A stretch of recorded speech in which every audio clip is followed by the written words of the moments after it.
我要提个意见，以后上班时间不许睡觉，就是睡了觉也不能这么打呼噜。睡觉？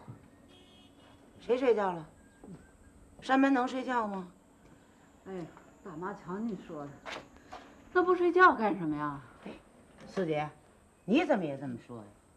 没事干了，咱们电脑里头还有30几对没找着合适的对象呢。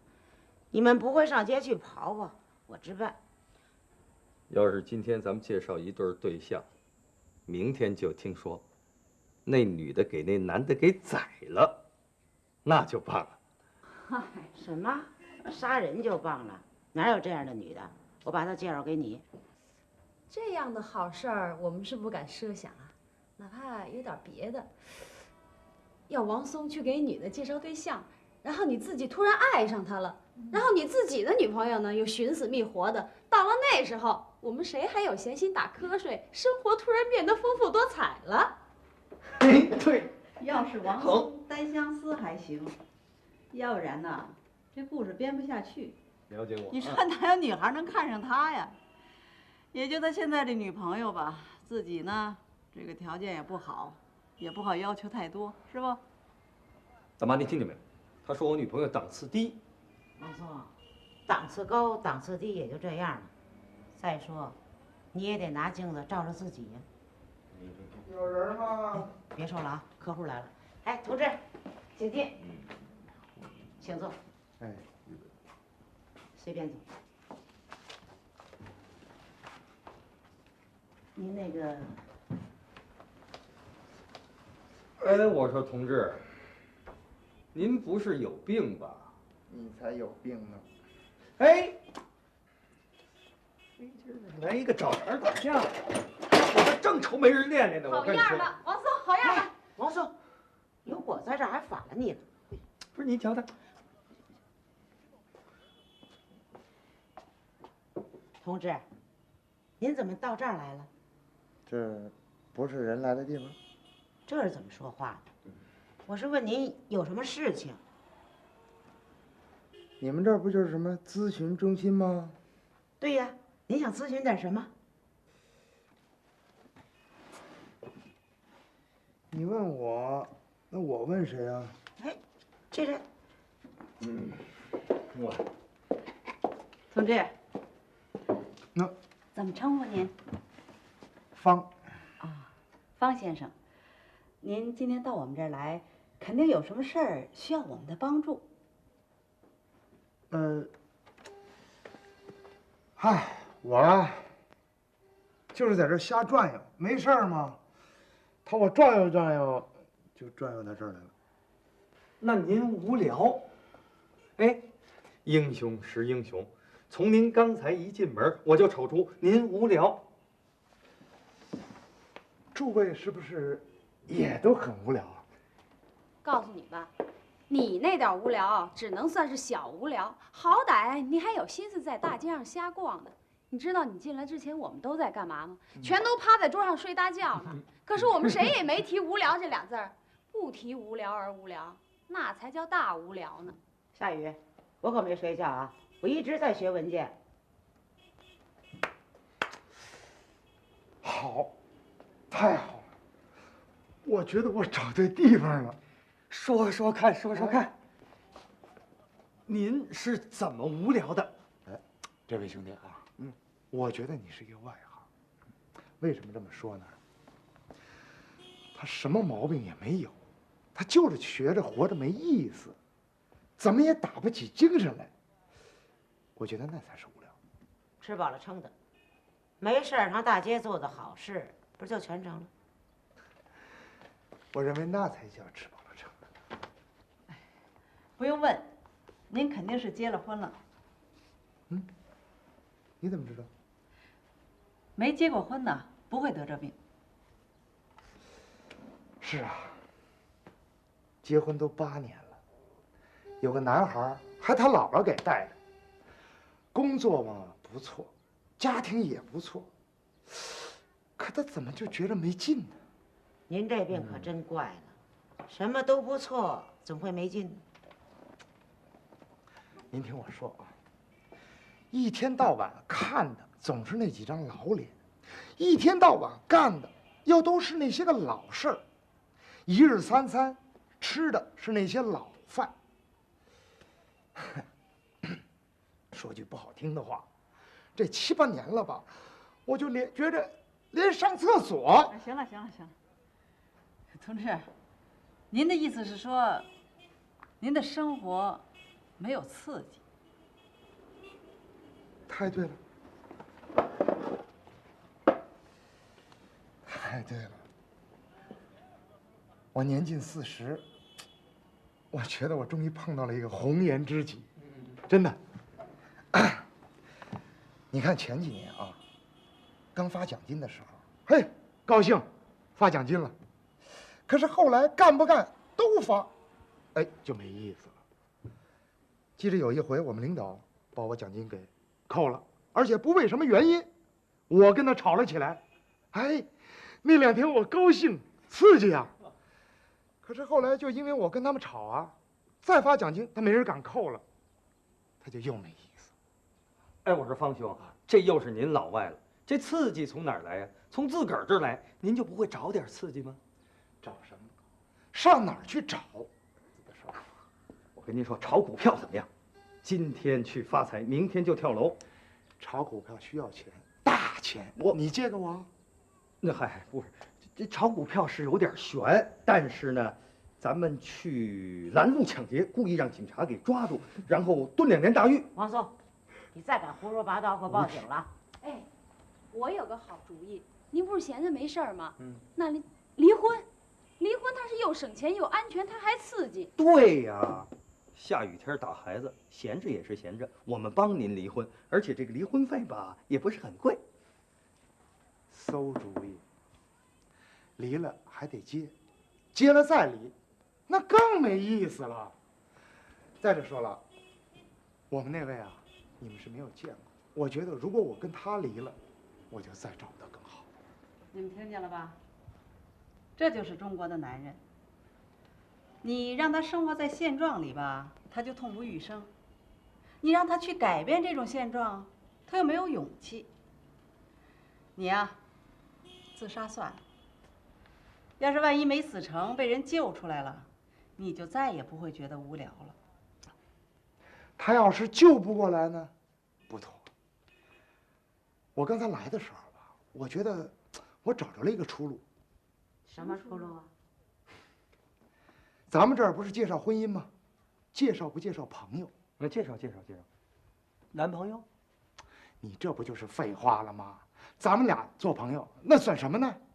异性朋友。我算是明白了，你是想搞婚外恋？说了半天，你不想离婚，还想搞婚外恋，吃着碗里的，看着锅里的，哪有这好事儿？哎呀，您误会了，交个异性朋友就叫婚外恋啊？我觉得那叫友谊，友谊是世界上最高尚的，您明白吗？我明白了。你呢？是想让我们给你介绍一个女朋友？哎，对。哎，那我们这儿的收费标准你知道吗？哎，您说。我们介绍婚姻呢，收50块钱。啊，对。要介绍朋友呢，收费是250块钱。这你也能理解啊，能理解是吧？能理解介绍朋友风险大。啊。万一让你老婆知道了，是不是？啊，也是，对。他花250块钱找个刺激，便宜。哎，真的便宜啊！便宜。那好啊，登记交费。哎，好好好。不过老同志，我跟您说啊，千万不要找那种想嫁人的，那种女人太可怕了。你多看她2眼，她寻死觅活的，她想嫁给你啊！啊，知道。就是说，最好让你随心所欲，然后又不负任何责任，这还不容易？去找个妓女，你想娶她，人家还不干呢。这位小姐说笑了不是？妓女能交朋友吗？能不能介绍我跟那位女士认识？她呀？对呀。我告诉你吧。她可正愁嫁不出去呢。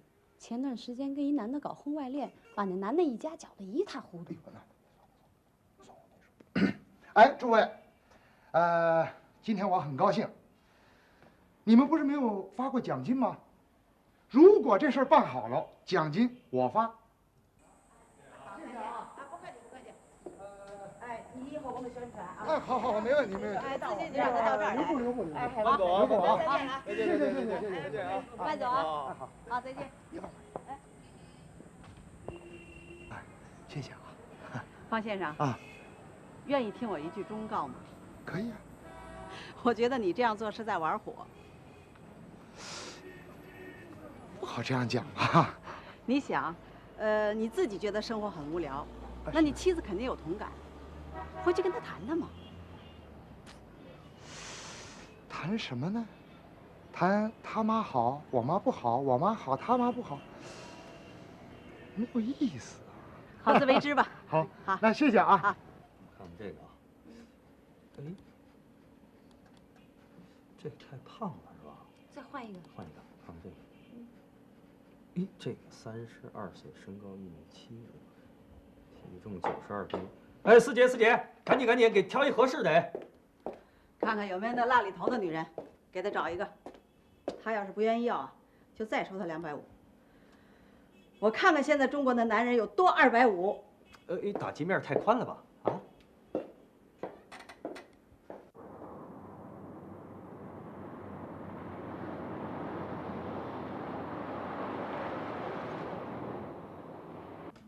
四姐，你看这个怎么样？年龄29岁，身高1.46米。不行，这太年轻了，给他找一个年岁大一点的。换一个。换一个。这个，身高1.75米，体重92公斤。这还行。这已经长高了。王松啊！听说过这句话吗？咬人的狗不叫。什么意思啊？你成天嚷嚷跟人打架，你打成了没有？那你打成了吗？跟你说了，咬人的狗不叫嘛。你打成了，在哪儿啊？就刚才在大街上。夏雨啊，你跟人打架了？对呀。为什么？不为什么，撞了车子呗。车撞坏了？没有啊。撞上人了？撞了人，我还能来吗？那为什么？那也得打。谁要他临走的时候看了我一眼？你不看他，你怎么知道他看你？那没错，什么叫做棋逢对手啊？嘿，别提打得多来劲了，整条马路全都被看热闹给堵住了。夏雨，你说你俗不俗啊？好歹你也是个知识分子，上街上跟人家打架去，哎，也不怕人家笑话你啊？要的就是这种感觉。你们想想吧，站在大街中央，万人瞩目，这辈子哪里这么风光过呀？可算是找了一回刺激了。你们可别当我们是泼妇啊！我们打归打，可是不伤大雅。你比方说吧，我骂他，你看看你那副嘴脸；他回骂我，你照照你那副尊容，听听尊容。这在一般打架的场合哪儿听得到啊？太好了，太好了！哎，跟你打架的这位吧，还真不俗。他在哪儿啊？长得怎么样？给我也引荐引荐。哎呦，是他找上门来了。王松，够水平吗？太好，太好。请进。哟，哎，你干什么？我可告诉你啊，我老头子在派出所里有关系。哎，你怎么也在这儿呢？哎，我本来就你有事儿？没，我本来就在这儿。来，哎，那个，我说呢，别的地儿也找不出你这样的人来。你这话什么意思？哎，没什么意思。哎，我听说有这么一帮人闲得无聊。什么办理一个什么爱情家庭什么咨询所，我听说这个我就过来看看，没想到今儿碰上了你了啊！要不说咱俩还真有缘。这么说，你也是无聊？唉，无聊透了。这么跟你说吧，要不是今天在大马路上跟你吵了一架，我真想骑着那自行车去闯公共汽车去。哎，那可不行。哎，你说这是怎么了？昨天来一无聊的男人，今天又来一无聊的女人。这么跟你说，这男人无聊，女人也无聊。你到底怎么个无聊法？还能怎么无聊啊？那生活没刺激呗。要说我们家的孩子不错，丈夫不错，可是成天你说一样的话，看一样的人，做一样的事儿，以为透了。这么说，你也想让我们给你介绍一个朋友？哎，异性的行吗？不行。男的在外头沾花惹草，情有可原，女的眼睛可不能朝外看。哎，大妈，您这话什么意思呀？现在妇女解放了，知道不知道？妇女解放就乱搞。哎，可不是乱搞，我不是刚才跟您说了吗？交个异性朋友，也就是说找一个说话的人。您比方说吧，这心里边闷得慌了，两个人坐到咖啡厅里边，你看着我的眼睛，我看你的眼睛，说说心里话。然后呢？然后没什么然后了。你做不到，你肯定做不到，你怎么知道我做不到呢？因为你是个女的。哦，我是个女的，那女的又怎么样呢？一个男人啊，可以同时面对几个女人。你像过去的皇帝，三宫六院72妃。可是一个女人呢，只能全身心的面对一个男人。你要是有了心里话，只想跟一个男人说，你肯定很快会爱上他。你要爱上他了，你就想做他的情妇。一旦你想做了他的情妇，你就想嫁给他，结果会怎样？四姐，你老了，你确实是老了。这跟老不老有什么关系？你说的都是什么时代的妇女了？而现代女性的特点你知道吗？就拿这位女士来说吧，她这事要搁在过去，对家庭生活厌倦了，还不首先就想到离婚。可是她想到的却是在家庭之外找一个可以说话的男人。瞧瞧人家这观念。没错没错，她才叫现代女性。瞎操什么呀你？哎，我们这儿对此项服务的收费可是很贵的呀。多少钱250。 250就250。不过我告诉你，现在的人缺的不是钱，是刺激。那好，登记交费吧，跪下。对不起，请您别问我的姓名，行吗？行，称呼编号。他的编号 W5。这您就回去那个等电话吧。啊，这是我们这儿的服务效率是惊人的。明天上午您就会得到一位新朋友的。好，再见啊！再见。好。我有一个新主意。把他跟昨天那个男的介绍到一块儿去。这太对了。哎，那男的叫什么来着 M5，编号 M5。啊，M5，对对对。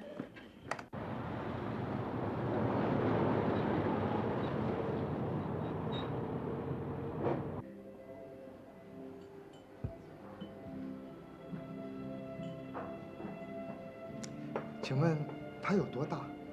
哎，年龄？哦，30几岁。您是想找一个小女孩？你误会了，我是说啊，这个年龄正合适。30几岁的女人，徐娘半老，风韵犹存。在这个年龄，女人是最丰富感情的呀。没错。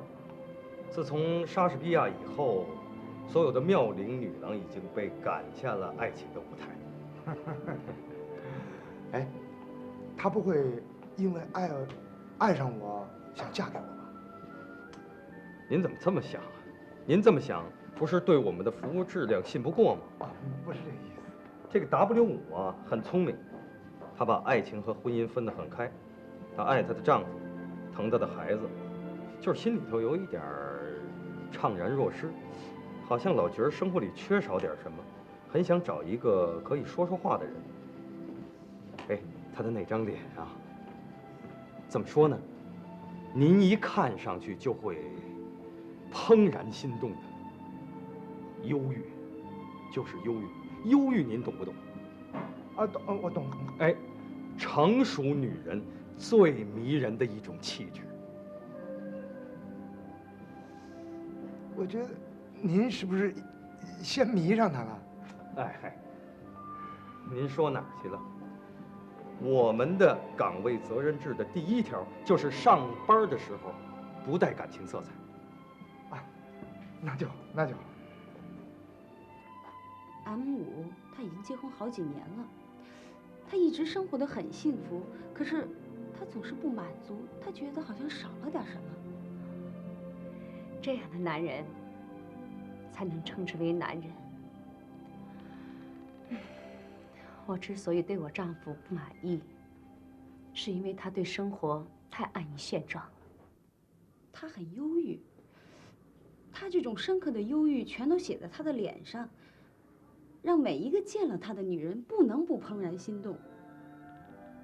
怦然心动。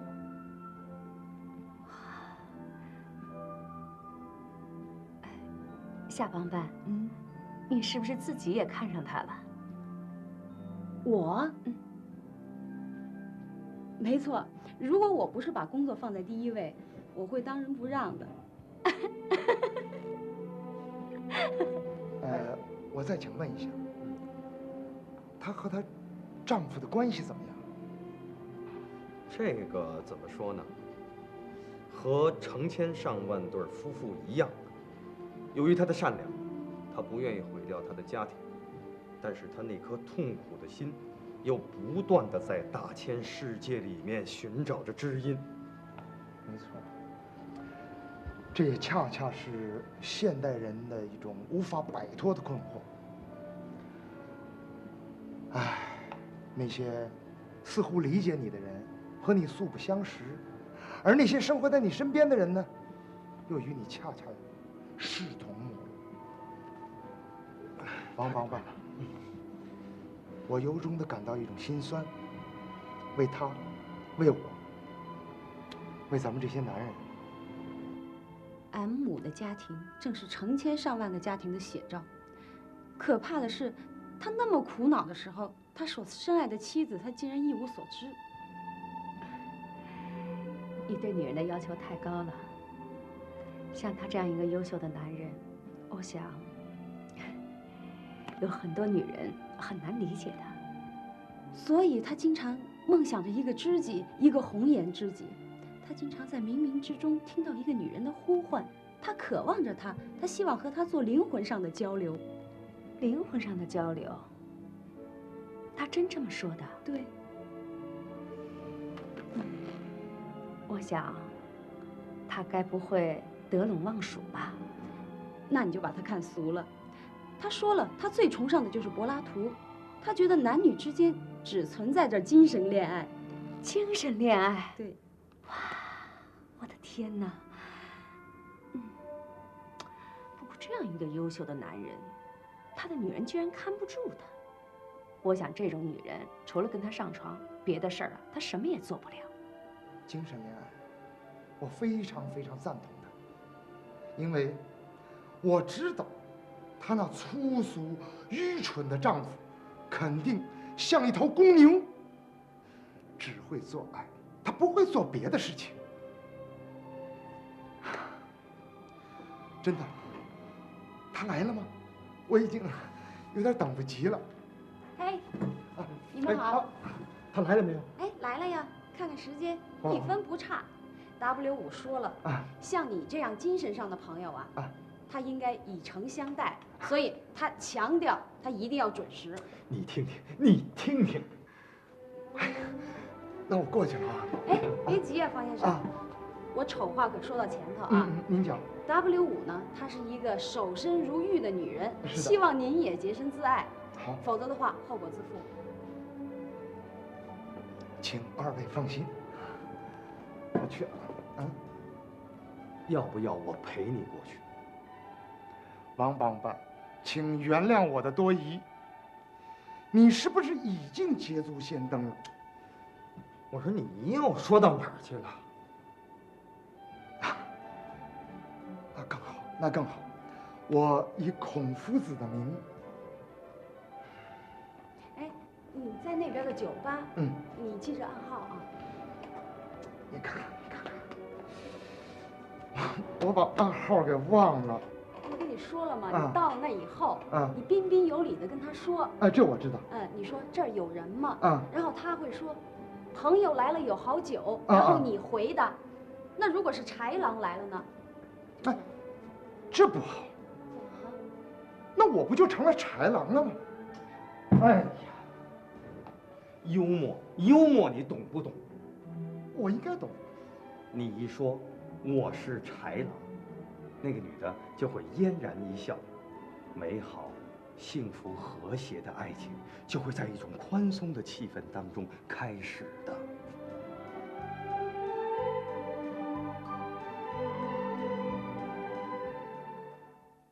哎，你们两个照直说，是不是那2个人爱上了啊？怎么说得快长呢？没准儿啊，一会儿人就来找离婚的来了。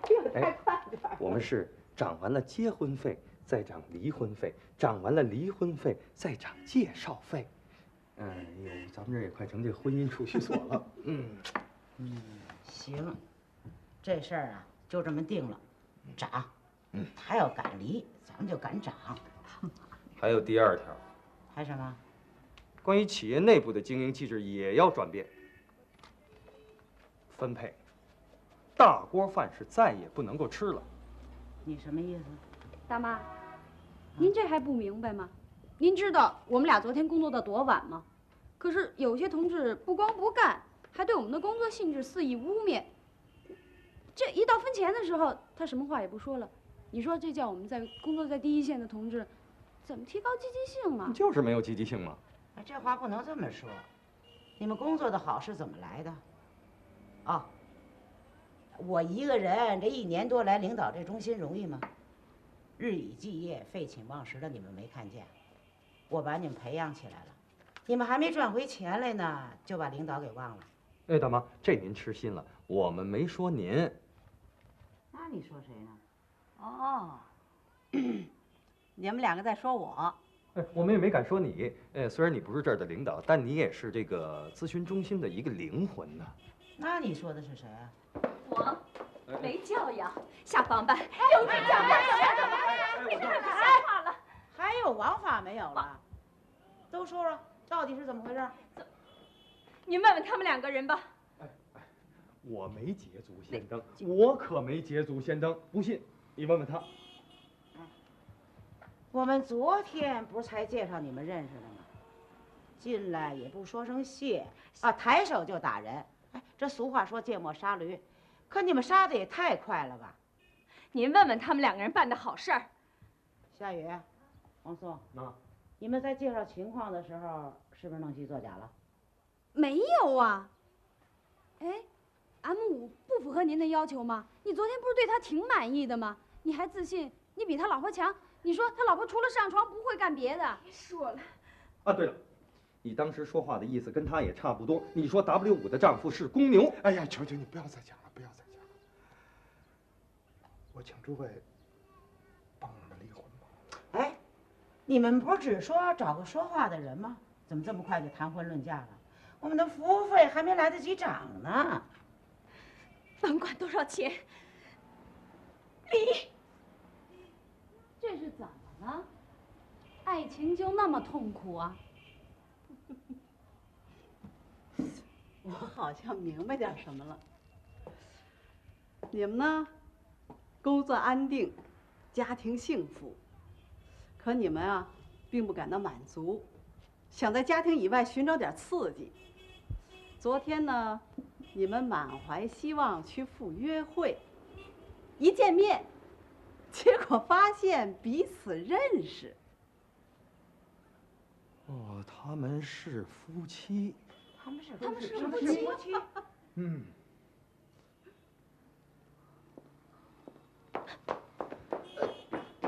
哎呀！哎呦，我说诸位不要笑了。哎呀，你们做的也太过分了！我只是来到你们这儿来找女朋友，可是我把老婆都给丢了。世界太小了，真的太小了。所以只有离了。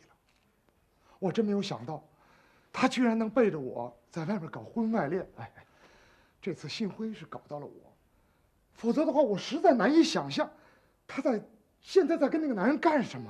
这你就不对了。你要是老老实实在家过日子，他能搞到你吗？还是你先有了外心？不信你去回家查查你那编号，你登记那收据的编号在他前头。什么？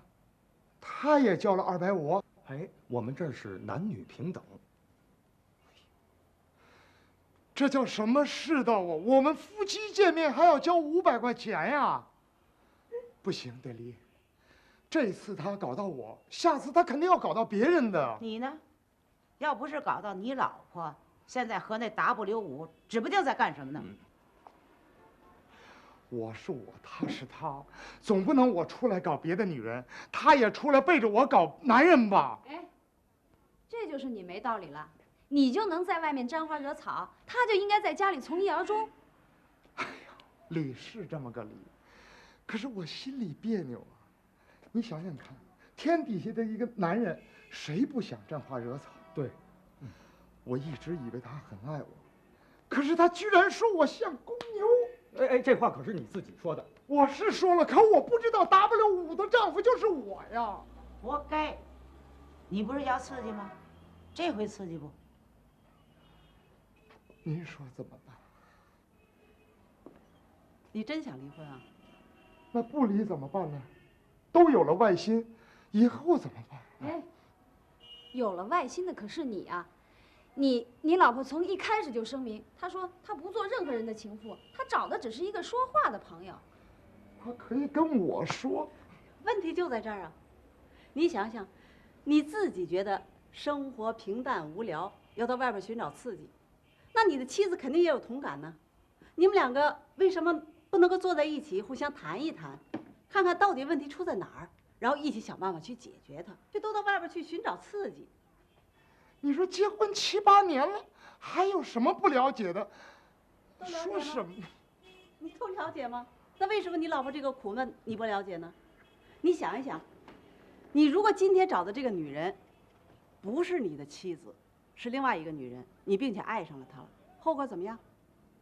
接着那就可能，你为她离婚了，或者你不为她离婚，你不为她离婚，两个女人同时恨你。你要为她离婚呢，你没准在离婚第2天，你就会觉得她还不如你的老婆。可是，现在，我跟你讲，就是我不离，他也得离。我那个 W5，你们是不知道，他得理他就不让人的。可是这一会儿他也没道理，你们俩是半斤对8两。这么说，只能说你没有结过婚，你没有经验。你们女人在结婚之前都像小绵羊一样，可是结了婚，她就不会再有一点点错的。太正确了，4位女士，说到这儿才体现出了我们男人的风度和气质。王松，好啊，你又在胡说。王先生，别听他的，他劝你离婚呢，是想赚你离婚费。刚才你进来之前呢，他还让我提高离婚费呢。哎，方先生，我说老太太，这人家还没给您灌辣椒水呢，您就出卖同志，这活我是没法干了。方先生，犯了错误不要紧，犯错误改正错误就是好同志。只要你不离婚，你老婆的事儿包在我身上了。那太好了。苏姐，哎，咱们送方先生回家。哎，哎呀，太好了，那走走。那我们呢？你呢，在家写检查。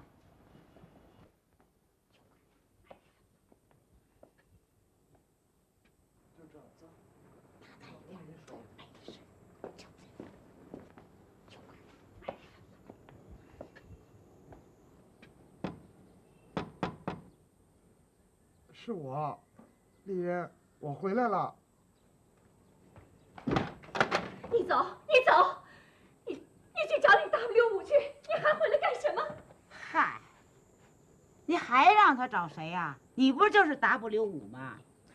没错儿，丽媛，我说句不客气的话，自打结婚以后，你确实一点错也没犯过。可是这次，咱们俩都有错啊。我有什么错误？你不也去他们那儿去找过人吗？你问问他们，我找的和你找的一样吗？我找的是朋友，可你呢？我找的跟你一样，也是朋友。算了，人家都说男人要看你一个女人，过不了2天就会跟她上床的。嘿，这里倒歪了。这男人要看着女人就跟他上床，哎，那你找那男朋友能放过你吗？对呀。行，我什么也不想说了，那就离婚。现在这人也不是怎么了，动不动就把那离婚放在嘴上。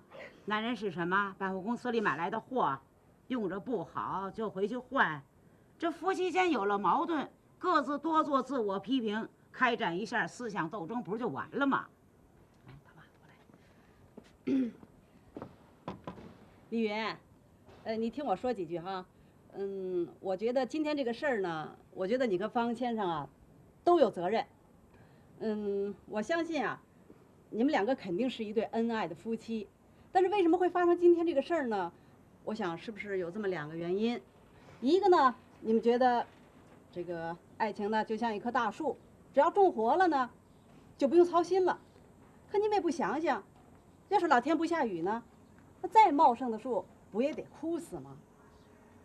再一个呀，我觉得是不是你们觉得这个，结了婚了，对方呢就属于自己的了，不论自己走到哪儿，他都会在原来那个地方等你。其实又恰恰错了，人的本性呢，就是弃旧图新。我觉得呀，爱情其实更像什么呢？更像一个铜器，啊，只有不断的打磨它，才能常亮常新。你说呢？叶帮帮说的对，咱们以前不就是一对恩爱夫妻吗？他怎么，咱们2个聪明人，怎么就把一个好好的家过成这个样了呢？你想想，咱们2个走到一起容易吗？那时候，就是因为你考上电大，我没考上，你妈那势利眼，她就是看不上我。我妈那时候是希望她女儿别嫁一个庸俗无知的男人。时间证明，我妈才是有眼光的呢，你妈才是势利眼。是，我妈也是势利眼。她说你面相不好，天生穷命。咱们结婚的时候，咱们2家家里人一个人都没来，也没给咱们1分钱，咱们连1桌客都没有请。我觉得对不住你。可是你说，别人都请，咱们不请，那说明咱们不俗。我记得清清楚楚，咱们就用1杯清茶招待来看咱们的那几个客人。你知道我送他们出去的时候，他们跟我说什么吗？他们说我找到了世界上最好的女人。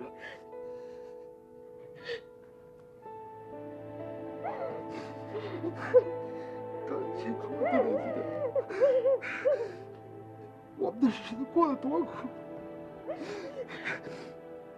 一到月底就没钱，没钱就得去借。你说我一个大男人去借钱，没面子。你要去借，可是你也是个要钱的女人。记得有一次我们要买烟，可是没钱。你说1毛8分钱的烟，咱们都买不起。我是一个大男人，我实在觉得对不起你，我真觉得我没本事。你还记得你跟我说的什么吗？我对你说，破家治万贯，我就不相信，在我们家里就找不出1毛8分钱。咱们就满屋子翻，把抽屉都倒过来，把所有的衣服都翻了又翻。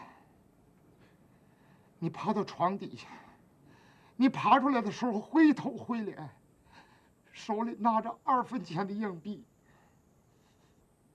我们终于找到了1毛钱，可是咱们只找着了1毛钱，可是1斤盐1毛8分钱。那你又说，咱们买1斤干嘛？半斤盐就够咱们吃一阵子的了。我们2个人高高兴兴的拿着这1毛钱，买了半斤盐。回来的时候，手拉着手，半斤盐在篮子里面。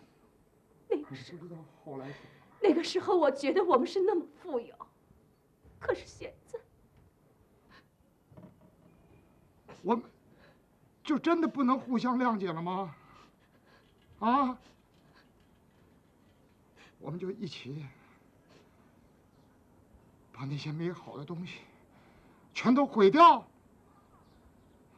你和我都去和那陌生人重新开始啊！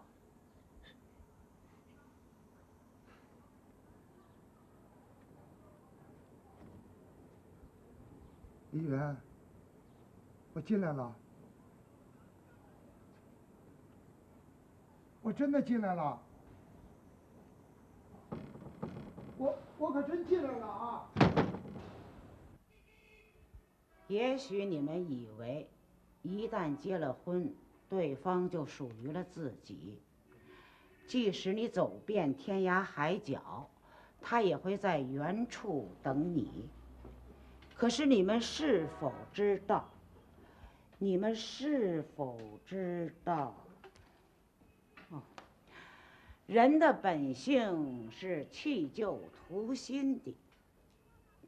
这句不好，应该说，正派人从不喜新厌旧。对，爱情其实更像一件爱长锈的铜器。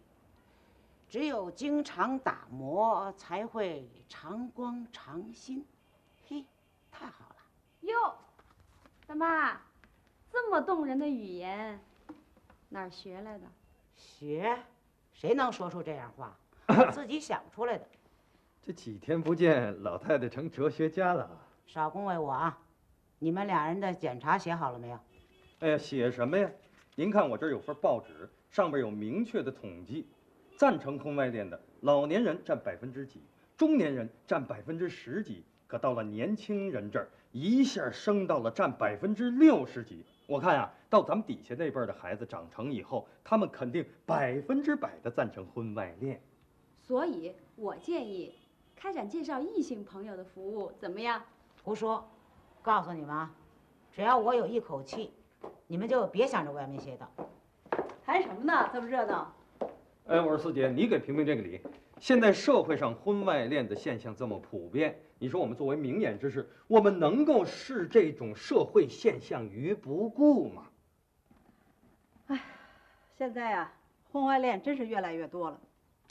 不过我呀，很想去问问他们，到底从婚外恋当中得到了多少幸福。诸位帮办，诸位。哟，这是上哪儿啊？是这样，我们听了那个诸位的忠告以后，我们决心去更新我们的爱情。上哪儿去更新呢？我们去探险，去漂泊大河。是的，是的。天哪！嘿，好主意！去漂哪条河呀？是黄河呢，还是长江？不，我们是漂泊那条小清河。啊，小清河啊，就北面那条臭水沟。你不要怕它臭啊！我以为臭，所以它绝对不会有人飘过。对，我们就是世界第一了呀，对吧？而且我们戴了好多口罩。家里头安顿好了。安顿好了，您放心吧。我们还买了那个保险，啊，生命保险。这样啊，为了表示对大家的衷心的感谢，我给大家鞠一躬。哎，您客气，客气。哎，啊，谢谢啊。哎，不客气。走了。哎，好，再见。好，哎，再见啊。哎，再见。这人都疯了，肯定是疯了。